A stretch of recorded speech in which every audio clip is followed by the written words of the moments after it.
Good Morning America Campaign Blitz. Vice President Kamala Harris and new running mate Tim Walz rallying supporters in the West. Their message to voters, unveiling a new proposal, but Donald Trump saying he thought it up first.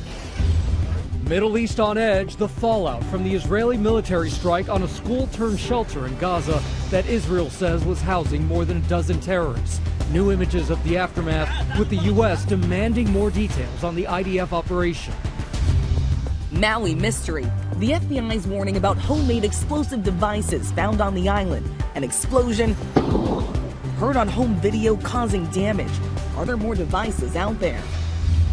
FDA approval, a new treatment for emergency allergic reactions, how it works, when it could be available, and what it may cost. Dr. Sutton joins us to break it all down. Disney destinations. The big reveals overnight at D23 for Disney parks, cruise ships, and beyond, including a groundbreaking collaboration into the digital universe. Right now, Fortnite players from around the world are watching our show from inside the game. So many exciting plans unveiled at this mega fan event. Our live report from Anaheim is coming up.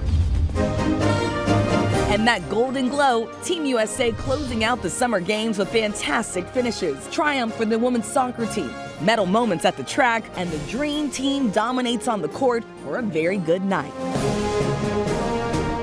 Live from ABC News in New York, this is Good Morning America.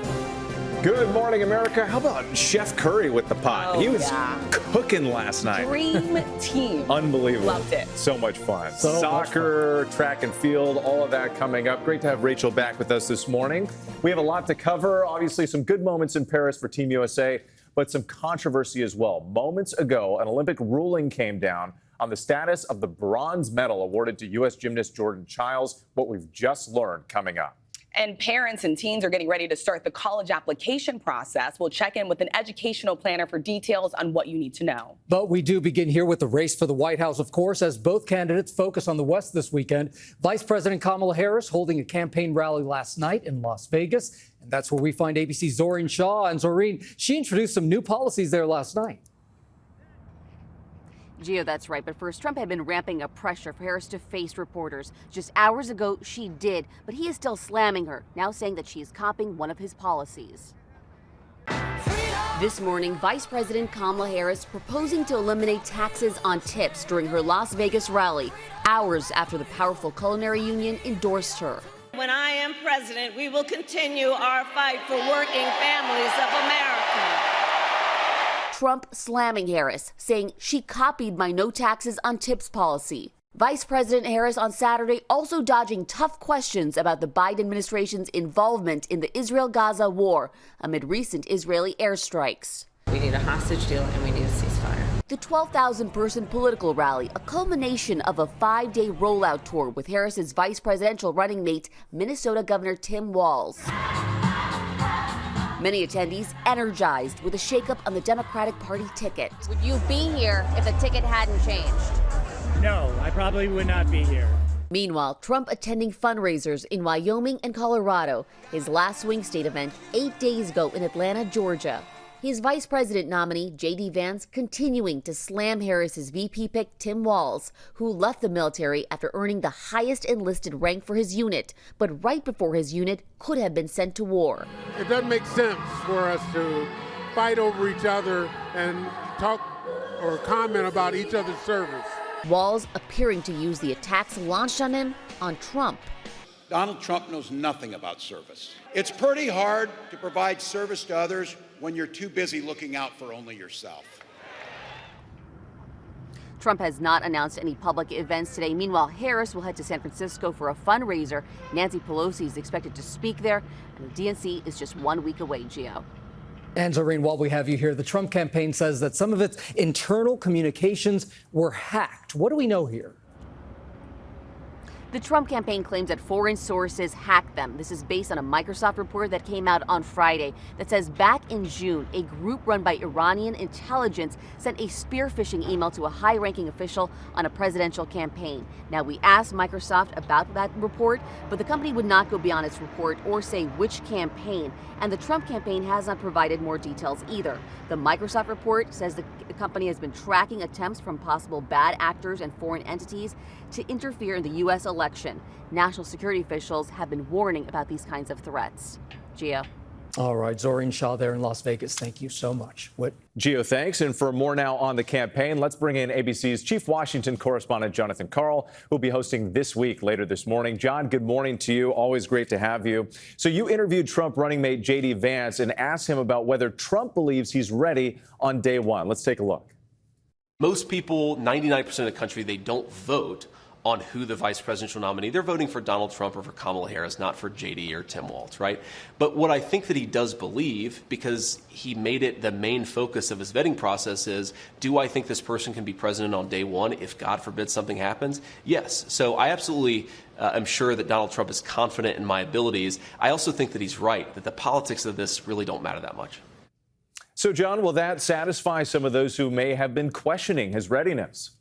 Well, look, I think what's notable here, Whit, is that J.D. Vance there was answering a question that Donald Trump himself did not answer, because Donald Trump was asked directly, do you believe J.D. Vance is ready to take over on day one if necessary? And he didn't answer, instead went on to say the vice presidential running mate doesn't matter.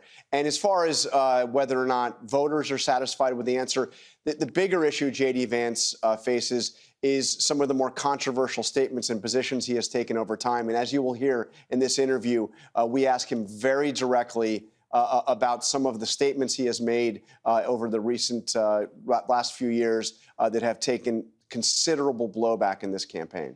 And, John, how have the dynamics of this race changed since Harris and Governor Walz teamed up on the Democratic ticket? Well, this is a whole new race. I mean, you know, and this is why you see the frustration coming from Donald Trump. He was running against a Joe Biden that, frankly, wasn't really taking the campaign to Donald Trump, somebody who had big issues regarding his age, the energy of his campaign, and all of that. Now you see an entirely energized Democratic ticket. We'll see if they can maintain that energy. But right now, the momentum seems to me to be clearly in Harris's favor. And we saw some polling over the weekend that shows that as well. The New York Times survey of 3 key battleground states shows Harris with a lead of about 4%. If you looked just 3 weeks ago, you would have seen the reverse. You would have seen Donald Trump with the lead in all of those states. All right, Jon Karl, for us, thank you so much. We appreciate it. And remember to tune into This Week later this morning. More of John's interview with Republican vice presidential nominee J.D. Vance. Plus, John speaks exclusively with Senator Amy Klobuchar of Minnesota after her state's governor, Tim Walz, became Vice President Harris's running mate. And John checks in with influential radio host Charlemagne the God about the state of the race. Gio? All right, Whit, we go overseas now to the Middle East, and that Israeli airstrike against a Gaza school being used as a shelter. Palestinian officials saying at least 90 people were killed. ABC's Tom Sufi-Burge is in Tel Aviv for us with the latest now. Good morning, Tom. Good morning, Gio. Yeah, it is one of the deadliest Israeli airstrikes in Gaza in months. Scores of civilians dead. The IDF saying it killed 19 militants. And it comes ahead of an important week with the U.S. hoping to revive negotiations between Israel and Hamas for a ceasefire and hostage deal. This morning, the White House expressing deep concern after the Israeli military struck a school in Gaza City, housing hundreds of displaced families. At least 90 people killed, according to Gaza's Hamas-run civil defense. First responders recovering the dead. The aftermath of the attack inside that school, a chaotic scene. Many of the images too graphic to show. Families saying they were asleep here before 3 heavy explosions. Scores of injured taken to local hospitals. Little Aya and her siblings burnt by the blast. We just want this war to end, she says. We spoke to a doctor at a local hospital. How horrific a scene has it been in your hospital today? Unbelievable. This is the worst thing that you can ever see in your life. The IDF saying it eliminated at least 19 terrorists who were carrying out attacks from inside the school compound, adding it used a small warhead, aerial surveillance and intelligence to, quote, mitigate the risk of harming civilians. But the White House demanding further details from Israel, saying the attack underscores the urgency of a ceasefire and hostage deal. And guys, those ceasefire talks scheduled for Thursday. All of this happening, of course, amid the threat of retaliatory attacks from Hezbollah and Iran for 2 assassinations in Beirut and Tehran. This morning, Iran doubling down on its commitment to respond against Israel. President Biden asked for his message to Iran. The president giving a one-word answer: don't. Rachel? Yeah, stark warning. Tom Swift-Burge on those tensions rising in the Middle East. All right, Tom, thank you. We turn now to an urgent investigation into some homemade bombs found in Hawaii. One of those bombs going off, damaging a passing car, blowing out its windows. ABC's Melissa Adan has more on the warning from the FBI and the search for a suspect. Good morning, Melissa.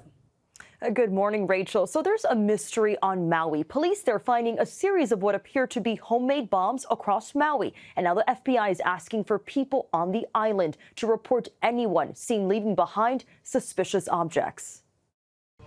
This morning, an urgent warning from the FBI and Maui police asking the public for help after reports of improvised explosive devices found on the island. Listen closely to this home security video in upcountry Maui. Investigators say that explosion is an IED detonated next to a trash can. I thought it was going to be lightning and thunder, but when I heard this, I was like, oh no, like that did not sound good. Jess Weatherholt rushing to the scene, finding this passenger car with a blown out window and punctured doors. Officers arriving on scene, finding the driver shaken, but okay. She was sobbing, she was shaking, she was like pretty like incoherent. You guys stay away from that object right over there. Yeah, don't touch. The device currently under forensic examination. This after officials say they have found several of these IEDs appearing to be homemade and concealed in makeshift baskets across the Hawaiian island. Now the FBI is working with forensic teams to figure out how these bombs were made and what causes them to detonate, as they urge people on Maui to be on the lookout. Rachel? Yeah, just terrifying moments there, right? Melissa, thank you. Gio? All right, Rachel, we're going to turn now to the FDA approving a new nasal spray to treat emergency allergic reactions. For more on this, let's bring in ABC News medical correspondent, Dr. Darien Sutton. Good morning. Good to see you. Okay, so we're always talking about the EpiPen, but now we're talking about a nasal spray. Tell us about it. So this is a needle-free option to treat anaphylaxis. As you know, anaphylaxis is the most severe form of allergic reactions. I'm sure many ER doctors can agree. When patients come in, these cases are not only difficult, but they can be terrifying. And the best outcomes for patients are those who get early treatment, specifically treatment at home. But many go without it, whether it be because they're fearful of needles, they use those auto injectors or EpiPens incorrectly. So this new innovation helps to reduce those barriers to treatment. I mean, this is pretty major, but obviously, look, this is still a drug. Yeah. So there are side effects. There are, and most of the side effects that we're seeing in this study include side effects you'd expect. Side effects I see often with epinephrine, which is the active ingredient that blocks that allergic reaction. We're talking about nausea, vomiting, headache, and often nasal irritation, but it seems that those are mild and minimal, thankfully.